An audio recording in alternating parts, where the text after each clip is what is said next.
The dark truth behind Scar's betrayal, the Lion King theory. In the heart of the African savanna, Pride Rock stood as a symbol of power and wisdom. But behind the grandeur, a tale of rivalry and betrayal simmered, a story often overshadowed by the courage of a lion named Simba. This tale is about Scar, the cunning, ambitious lion whose life was marked by jealousy, rejection, and a hunger for acceptance. Scar, born as Taka, was the second son of King Ahadi and Queen Uru. With his sleek, dark fur and piercing emerald eyes, he was strikingly different from his older brother, Mufasa. While Mufasa radiated strength and charm, Taka was lean, with a quieter, more calculating demeanor. As the second-born, he wasn't destined for the throne, yet he held a fierce intelligence and a deep sense of pride. In those early days, young Taka found joy in his unique strengths. Unlike Mufasa, who commanded respect through his size and strength, Taka was clever, often solving problems in ways that earned him admiration from his mother, Queen Uru.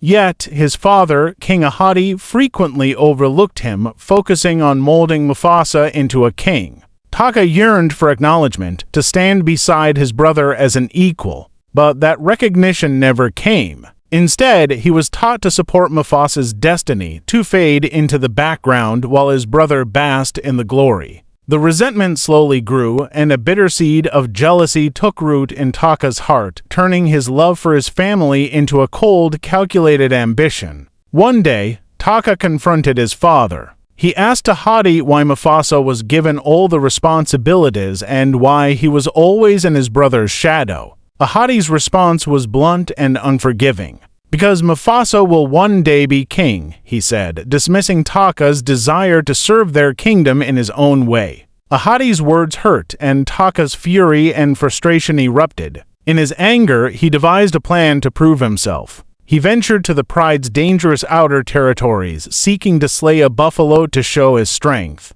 But the buffalo turned on him, slashing his face with a powerful horn, leaving him with a scar, a lasting reminder of his defiance and the consequences of his anger. From that day, he bore the name Scar, a symbol of his broken pride and his permanent exclusion from his family's legacy. Scar returned to the pride, wounded and humiliated. The others, including Mufasa, tried to console him, but Scar recoiled. He wasn't looking for sympathy, he was looking for respect, something he now realized he would never receive while Mufasa remained in line for the throne. And so, the bitterness hardened. Years passed, and Mufasa became king. Scar watched as his brother ruled, respected by all and admired by his subjects. The pride had moved on from Scar's accident, but for him, the scar was more than a physical wound. It was a reminder of his failure, his exile from the throne. Yet, he couldn't shake his ambition, and he began to scheme.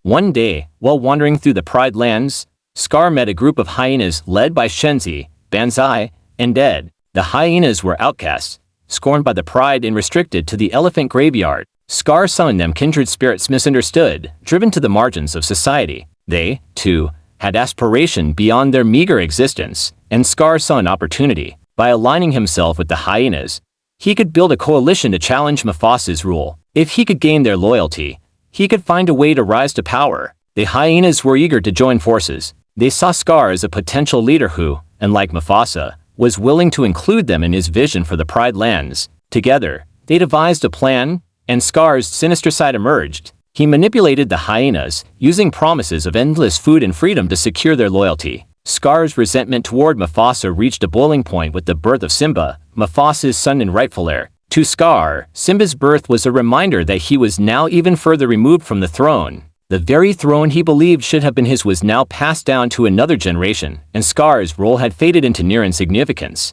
With a heart full of rage and jealousy, Scar devised a ruthless plan to eliminate Mufasa and Simba, cementing his place as king. Under the guise of a caring uncle, he led Simba into a gorge, knowing that a wild stampede would soon ensue. He instructed the hyenas to create chaos, driving the stampede towards Simba, who was helpless against the charging herd. When Mufasa arrived to save his son, Scar seized his moment. He watched as his brother struggled, hanging onto the cliff's edge for dear life. And in a calculated, chilling move, Scar whispered, "Long live the king," before releasing Mufasa's grip, sending him to his death. With Mufasa gone and Simba presumed dead, Scar claimed the throne. At last, Scar had what he wanted, the throne. But being king wasn't what he had imagined. Rather than a kingdom filled with admiration, he found himself ruling over a desolate land. Under Scar's leadership, the Pride lands fell into ruin. The balance Mufasa had carefully maintained was destroyed as the hyenas overhunted, depleting resources that once supported the circle of life.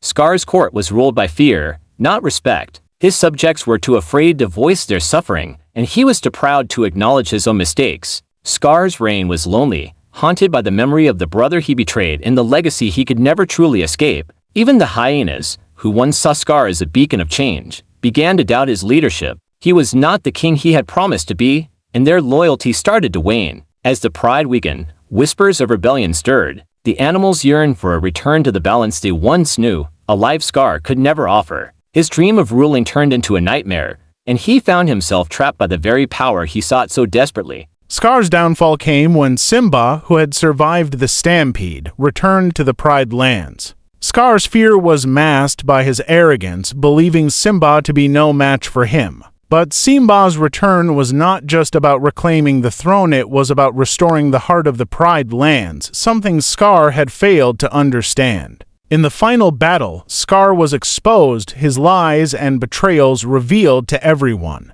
The Pride turned against him, and even the hyenas, whom he had once manipulated with promises of power, abandoned him. Scar's fall was swift and merciless, ending in the same betrayal he had shown his brother. Scar's life ended as a tragic tale of ambition and resentment. He had the intellect, the cunning, and the drive, but his heart was clouded by bitterness and jealousy. In trying to seize a destiny that was never meant for him, he lost everything. Scar serves as a reminder of the danger of unchecked ambition, of how envy can twist love into hatred and turn a proud lion into a fallen king. Though Scar's story ends in ruin, it echoes as a powerful warning, a dark legend in the annals of the Pride lands. He may be gone, but his legacy endures, a symbol of how pride can consume and how betrayal can shatter even the strongest bonds. Thank you for joining us on this journey into the mind of Scar, the lion who fell from grace. If you enjoyed this deep dive into the Lion King theory, please like this video and share it with friends who love the story as much as we do. Don't forget to subscribe to our channel for more thought-provoking tales, hidden truths, and legendary stories. Until next time, stay curious, stay wild.